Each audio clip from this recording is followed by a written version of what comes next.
Welcome साथियों। देखिए फिर से एक बार मैं आपके सामने उपस्थित हूँ।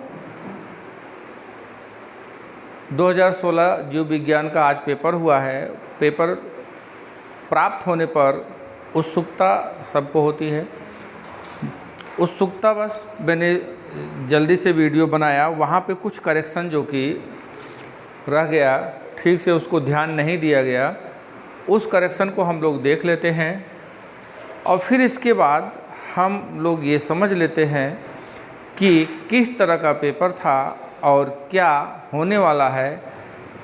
ठीक है, तो देखिए यहाँ पर हम लोग अभी कुछ देर पहले बी सीरीज के क्वेश्चन को सॉल्व किए थे। उसमें कुछ जगह संशोधन करना है, उसको हम लोग देख लेते हैं। जैसे आप लोगों के द्वारा सुझाव आया कमेंट बॉक्स में, ये बहुत अच्छा लगा। आप लोग अपने सुझाव को देते रहा करें। यहाँ पे देखिए जो क्वेश्चन नंबर 6 है सीरीज बी में, वो इसमें ये दिया हुआ है, nurse cell are found, nurse cell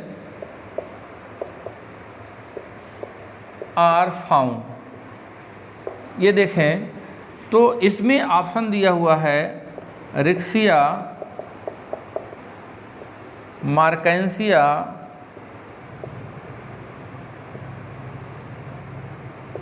Funaria और दिया है नन। तो यहाँ पर देखिए ये संशोधन करना है कि यहाँ पर फ्यूनेरिया में, फ्यूनेरिया का कैप्सूल आप लोगों ने पढ़ा होगा कि फ्यूनेरिया के कैप्सूल में यहाँ पर ये देखिए इस तरह से यहाँ कालुमेला पाया जाता है और यही कालुमेला न्यूट्रिशन प्रोवाइड करता है स्पोर मदर सेल्स और स्पोर्स को, इसलिए इसको न्यूट्रिटिव या नर्स सेल भी कहा जाता है। तो देखिए यहाँ पर इसी के अकॉर्डिंग मैंने आपको तुरंत बता दिया कि फ्यूनेरिया होगा। अब ज़रा देखिए, जब आप लोगों के द्वारा कमेंट बॉक्स में ये बताया गया तो इस पर जब विचार किया गया तो ये बात सही है कि यहाँ पर आंसर रिक्सिया होगा, इसलिए आप इसको रिक्सिया संशोधन कर लेंगे। रिक्सिया के कैप्सूल में कोई स्टेराइल सेल्स नहीं होती है, सभी फर्टाइल सेल्स होती हैं, लेकिन वहाँ पर जो कुछ स्पोर मदर सेल्स होते हैं वो स्पोर मदर सेल्स इनएक्टिव हो जाते हैं, वो इनएक्टिव अवस्था में बने रहते हैं और उन्हीं स्पोर मदर सेल्स के द्वारा स्पोर्स को या स्पोरोजिनस टिश्यू हैं जो फर्टाइल होते हैं उनको नरिशमेंट प्रोवाइड किया जाता है। इसलिए यहाँ पर इसको वैज्ञानिकों ने नर्स सेल के रूप में सीधे नाम दिया हुआ है। ठीक है, इसलिए हमारा करेक्ट आंसर रिक्सिया ही होगा। प्लीज़ इसको आप संशोधन कर लेंगे। फिर इसके बाद हम 26 नंबर के क्वेश्चन को देखेंगे। क्वेश्चन गलत नहीं होने चाहिए, सही होने चाहिए। 26 का मैं बताने के लिए भूल गया, वो तो सिंपल सा है, ए होगा, उसको आप कर लीजिएगा। फिर इसके बाद आप देख लीजिए 49 को हम लोग देखते हैं।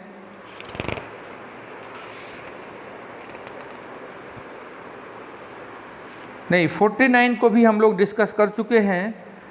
साइक्रोमाइसिस सेरिबेसी है, कॉपर को डिटेक्ट करने वाला बायोएसे के रूप में, इसको भी डिस्कस कर चुके हैं हम लोग। हाँ, यहाँ पर 46 की बात हम करेंगे। 46 यहाँ पर देखिए जल्दबाजी में यहाँ पे हो गया कि आप the insect which take its food after liquefied.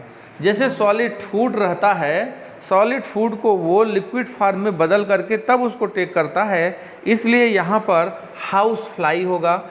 46 में हाउस फ्लाई होगा। प्लीज़ करेक्ट कर लेंगे आप इसको।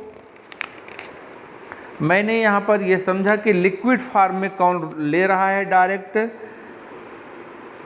और 80 को देख लेते हैं, क्वेश्चन नंबर 80।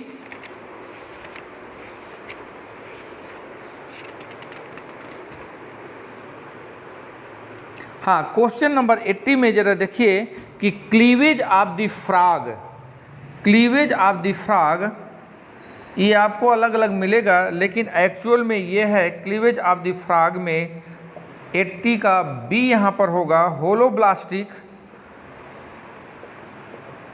एंड अनइक्वल, ये होगा, इसको ध्यान में रखिएगा।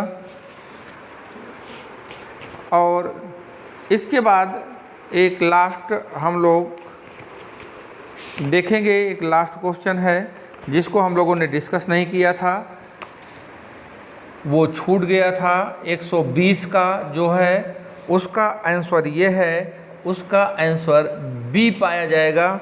यहाँ पर दिया है process of gastrulation in frog is more complicated than in amphioxus due to presence of passive मैक्रोमियर।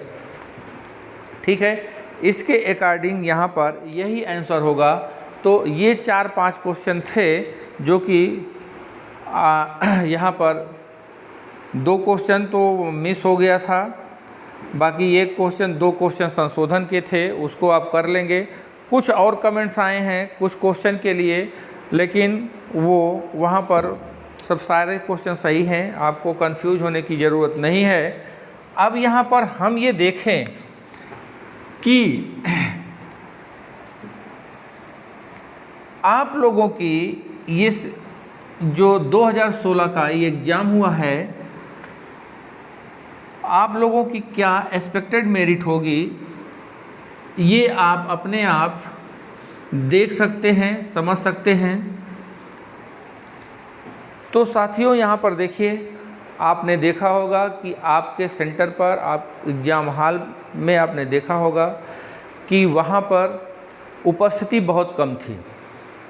50% से भी कम स्टूडेंट उपस्थित थे। चूँकि ये 2016 की वैकेंसी अब जा कर के ये एग्ज़ाम हो रहा है, इस बीच बहुत से लोग सेलेक्ट हो गए, दूसरे जगहों पर चले गए, और इसलिए ये फ़ायदा आप लोगों को मिलना है, ये सीधे सीधे आपको फ़ायदा मिलना है।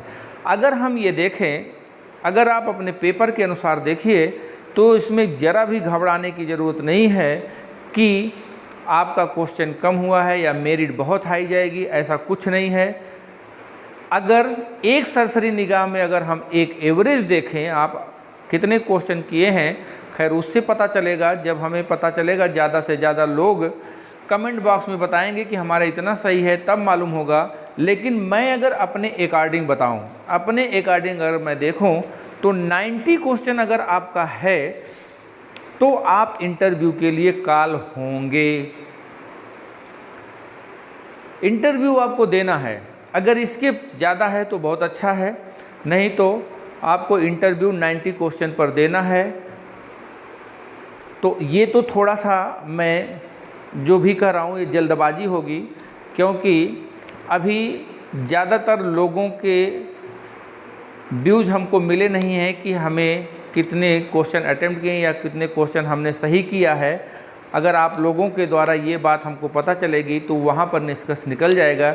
लेकिन फिर भी जो 90 या 90 के ऊपर या 90 और 100 के बीच में है, वो बहुत ही सुरक्षित है, उसको ज़रा भी डरने की ज़रूरत नहीं है। लेकिन इन सब चीज़ों को सोचने का अब समय नहीं है। आपको 7 तारीख को एग्ज़ाम देना है। 7 तारीख की आपकी स्ट्रेटजी क्या होगी, ये आपको ध्यान में रखना है। अब आपको पेपर से पता चल गया होगा कि पेपर का पैटर्न क्या होने वाला है। देखिए, अगर आपने एक चीज़ ध्यान में रखा होगा तो आप ये समझ लीजिए, टू दी पॉइंट आप क्वेश्चन नहीं पाएंगे। आपको कॉन्सेप्चुअल क्वेश्चन मिलेंगे। कॉन्सेप्ट आपके दिमाग में होना ज़रूरी है। कॉन्सेप्ट अगर आपके दिमाग में है तो वही जो 10-15 क्वेश्चन आपको हार्ड लग रहे हैं, कठिन लग रहे हैं, वो फिर आपको कठिन नहीं लगेंगे। ये आप दिमाग में बना कर रखिए। तो दोस्तों, आप बिना किसी टेंशन के, बिना किसी तनाव के आप 7 तारीख के लिए तैयार रहिए। और इस बीच मैं अब हर बॉटनी से और जूलॉजी से, हर सेक्शन से मैं आपके सामने अच्छे अच्छे क्वेश्चन लेकर के मैं पर डे प्रस्तुत रहूँगा। और आपका प्यार बना रहेगा तो मैं और भी मेहनत करूँगा। Okay, thank you.